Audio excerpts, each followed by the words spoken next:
Nós estamos continuando, né, aqueles vídeos falando sobre a doutrina da graça soberana de Deus, dentro daquilo que conhecemos da TULIP, que é o acróstico, né, da depravação total ou total depravação, a eleição incondicional, que é o ponto que estamos tratando ainda, a eleição incondicional.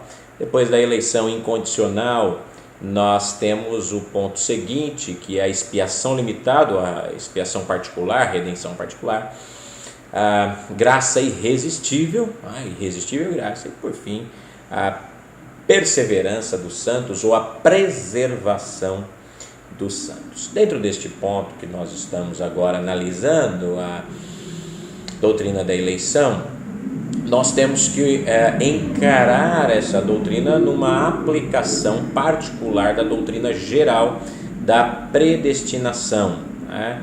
Que se trata da salvação de pecadores. Predestinação ou eleição, a eleição está relacionada à questão da salvação de pecadores. Predestinação ela abrange mais, né? A predestinação ela abrange o todo, né? O decreto da vida, o decreto geral de Deus para todas as coisas. Então, na verdade, a eleição ela é vista do prisma da predestinação, está dentro, inclui-se na predestinação, só que a eleição trata exclusivamente da salvação, questão da redenção de pecadores, porque esta parte da doutrina ela tem uma proeminência especial. Essa parte da doutrina aqui, que trata justamente da eleição dentro da doutrina da predestinação, ela é a parte, por assim dizer, a parte principal da doutrina quando nós olhamos para o conceito todo das Escrituras. Porque é o ato, né, de uma pessoa moral infinita, na sua determinação eterna, absoluta, imutável, ele está efetivando a sua vontade através das operações de salvação, salvando o seu povo, salvando os seus escolhidos, né? Então, na verdade, isso enfatiza a absoluta soberania de Deus dentro de um decreto eterno, decreto divino, a qual Deus fez, salvando parte da raça humana, aqueles a quem são chamados de eleitos para a salvação. As causas da misericórdia de Deus, da graça de Deus, da bondade de Deus nos salvando, não tem como nós explicarmos. Deus poderia deixar todos nesta condição de pecado. Ele poderia deixar todos nós nessa condição de pecadores, perdidos para sempre. Mas Ele, misericordiosamente e graciosamente, Ele resolveu eleger alguns na eternidade, antes da fundação do mundo, para a salvação. E é o eterno propósito dele, né? A estes homens que são predestinados ou preordenados, conforme a Confissão de Westminster, de maneira particular e imutavelmente designados, o seu número é tão certo e definido que não pode ser aumentado nem diminuído. Não vemos de maneira nenhuma possibilidade de mudança, né? Porque foi feito na eternidade, segundo o conselho da própria vontade do Pai. Isso nós lemos em Efésios, capítulo 1. Todas estas coisas foram feitas de acordo com a vontade de Deus. Aí a questão é, onde nós encontramos então esta doutrina nas Escrituras Sagradas? Como é que se prova biblicamente essa doutrina? Ela é encontrada nas Escrituras? Se nós nos voltarmos já para Efésios, nós vamos ter de fato claramente lá Paulo dizendo como também nos elegeu nele antes da fundação do mundo para sermos santos e irrepreensíveis diante dele em amor, e nos predestinou para sermos filhos de adoção por Jesus Cristo, para si mesmo, segundo o beneplácito da sua vontade. Isso é só um texto, Efésios 1, versículos 4 e 5.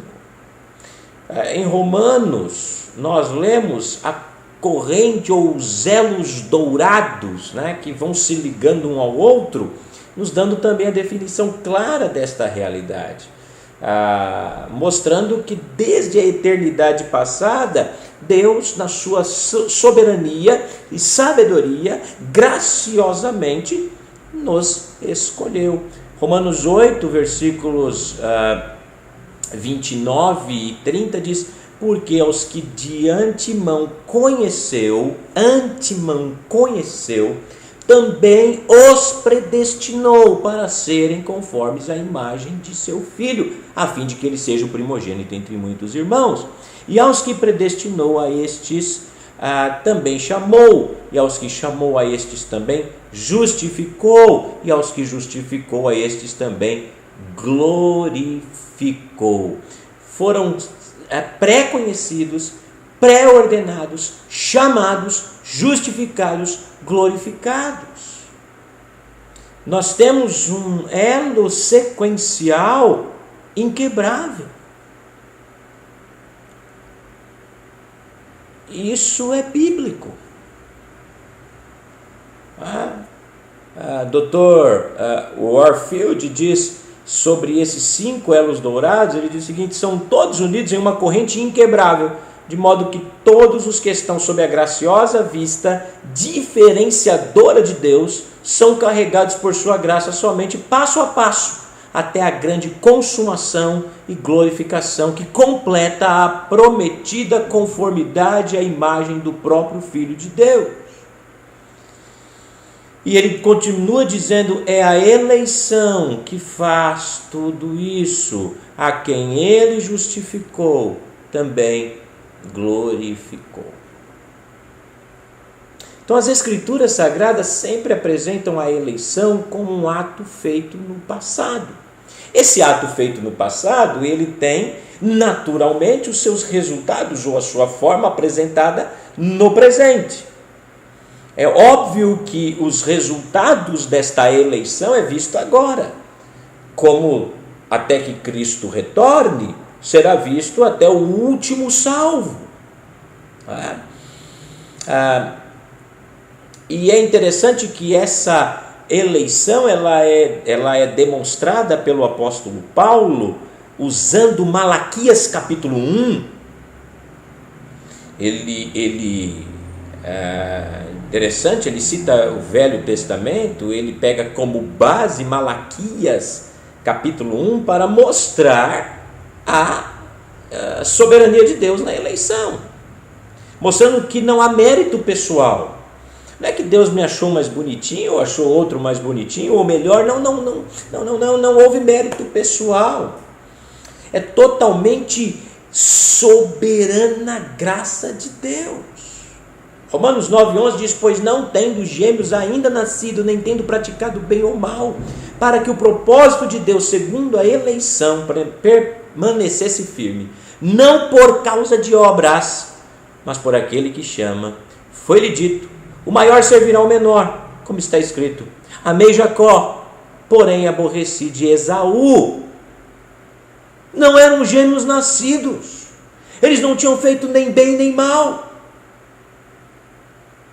Ora, para mim isso é tão claro, porque Paulo continua dizendo lá em Romanos 9, assim não depende de quem quer ou de quem corre, mas de Deus mostrar a sua misericórdia. Ele mostra a sua misericórdia a quem ele quer, e ele usa Faraó para mostrar isso. Não depende de quem quer ou de quem corre, mas de Deus mostrar a sua misericórdia. Ainda em Romanos 9, ele apresenta os vasos preparados para a salvação e os vasos para a perdição. É uma doutrina difícil? É, não há dúvida. Há textos que alguns acham que parecem diferentes disso, há textos que parecem estar ensinando algo diferente, mas não.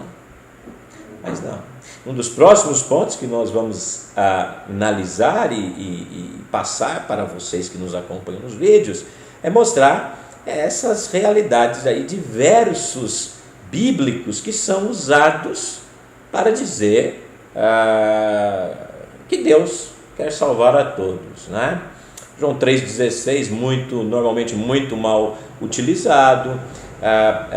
Paulo falando a Timóteo, quando alguns textos que aparentemente mostram outra realidade, mas não. Quando nós analisamos o texto e olhamos para ele, fica claro que esses textos demonstram a graça salvadora, uma graça especial àqueles a quem Deus escolheu antes da fundação do mundo. Ok? Esse testemunho das Escrituras, ele é irrefutável. Então, quando nós olhamos para a graça soberana de Deus, ele é irrefutável, porque é bíblico. Agora, o humanismo, ele ocupou um espaço tão grande nas nossas mentes que nós não queremos compreender ou aceitar um Deus soberano que determina as coisas e que determina a minha salvação, tirando toda a minha jactância, todo o meu orgulho e toda a minha arrogância, porque tudo está nas mãos do Senhor. Ok? Deus te abençoe e logo voltaremos com outros vídeos.